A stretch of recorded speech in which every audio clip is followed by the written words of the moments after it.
debatable question. Is it the La Ventana or is it just Well, you can Ventana? say the if you want to, but it's La Ventana instead of Ventana. Yeah, it should it's just a be little the above. Ventana. Yep. Let us know. What do you For think? sure. Is it the La Ventana or just La Ventana? You got a stutter? My wife secretly snuck out. I was going to embarrass her to death, but she ran.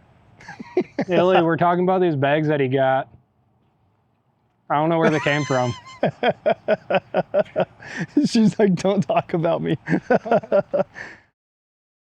What have you done to this thing? Because it looks a little different than last time we saw it in the video. Yeah, I think when we ended last time, we were doing fairing and handlebars, and we had part of the exhaust on, so all that's obviously done. Since then, I've rebuilt the forks. I threw some progressive drop-ins in there that are pretty nice. Stiffened it up a little bit, put some heavier fork oil in there, changed out the rear shocks. I swapped out my soft bags for some hard ones that were gifted to me by my lovely wife. So Thank you. What happened there? We were at Sturgis, Yeah. and your wife made a post about a gift for you, and you kept bugging all of us trying to figure out what it was. It started before that. One of you guys in there, Hunter, was like, I know something you don't know, and then it continued throughout the entire rally, and then, yeah, leading up to that, I got home, and I'd kind of sniffed out that she had done something, and anyway, she got me some cool bags, and I'm stoked on them, so I got some nice Villain to Hero bags on there, which I was happy about. Some hard bags, because all my stuff got soaking wet with canvas bags when we were in Sturgis this year. So yeah, soft bags aren't the best. You can kind of see where the direction of the bike is going, obviously, by just the pieces that I've put on it. But my plan is to obviously paint them to match the rest of the bike when the time is right. And then it's got a rough texture finish on it, which is pretty cool. But I'm going to smooth them all out and just make them look a little neater. Maybe match the rails to maybe either chrome them or maybe powder coat them to based on whatever accent color I'm doing. The latch system's pretty nice. They open good. And you know, there's some insert bags you can put in here that some other guys in the industry have that I might end up going with. And yeah, they're pretty cool. For what you pay for them, they're a nice bag. You know, I can't complain about it. I'm stoked on it. They look good. They're a nice hard case, well made. I put our Klockworks front fender on there. What front fender is that? Do you know? I'm gonna test you. If you're gonna test me, I believe that's our P-Tom fender. What I liked about that fender was the side windows that were cut into it. It just added a little bit of extra to it. So, you know, I'm gonna either polish or powder coat those wheels. And I wanted to be able to see a little bit of that rim through the side of that fender, which kind of like the La Ventana fender we have for the touring models. To me, that was kind of that same look, and that was why I wanted that fender. And we got the rigid Adapt XP light in here. Yep, and that thing is brighter than snot. Riding at night was a lot of fun.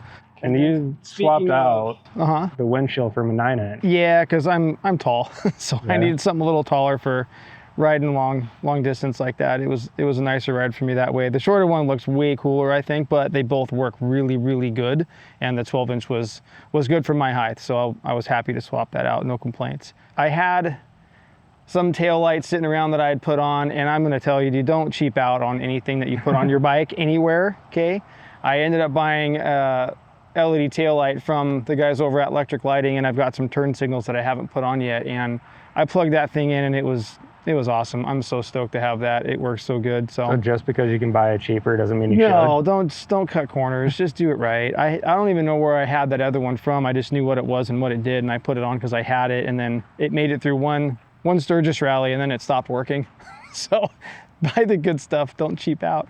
I got some mid controls put on that Brian helped me get, so that's another new thing. I took the forwards off, put some mids on, and the list goes on, man. I've got a whole bunch of stuff that I'm planning on doing, and I'm stoked on it. This has been a bucket list for a long time. I mean, I've cast the net pretty wide. I've got a lot of things that I want to do and build and play with, but... So what's next? Man. You already got the risers, the bars. What do you think of the riser bar setup? The riser bar setup I like. The Shelton Risers are good. I know a guy, his name's Shelton. Yeah. Yeah, they're fun. I had my phone on there the whole time that, you know, every time I ride it, I set my phone on there, and it's just convenient. It's easy to use. You can listen to your music. Nice. And just having it right there in the middle. Right in front of you. It's perfect. Yep. There's lots of little things I want to do. There's lots of custom stuff I want to do, and then when we really get down to it, you know, when the time's right, we're going to pull it all down to the frame and do it right. Touch everything. Make sure it's all nice and tight where it's supposed to be. So you're going to paint the frame? Heck yeah. Oh yeah. Hear that? He's going to paint the frame. So I'm going to clean it all up, paint it, and do some fun stuff. Stay tuned, and let's see what Ian does with his Dyna. He's got taller socks on order, so I'm wearing them, dude.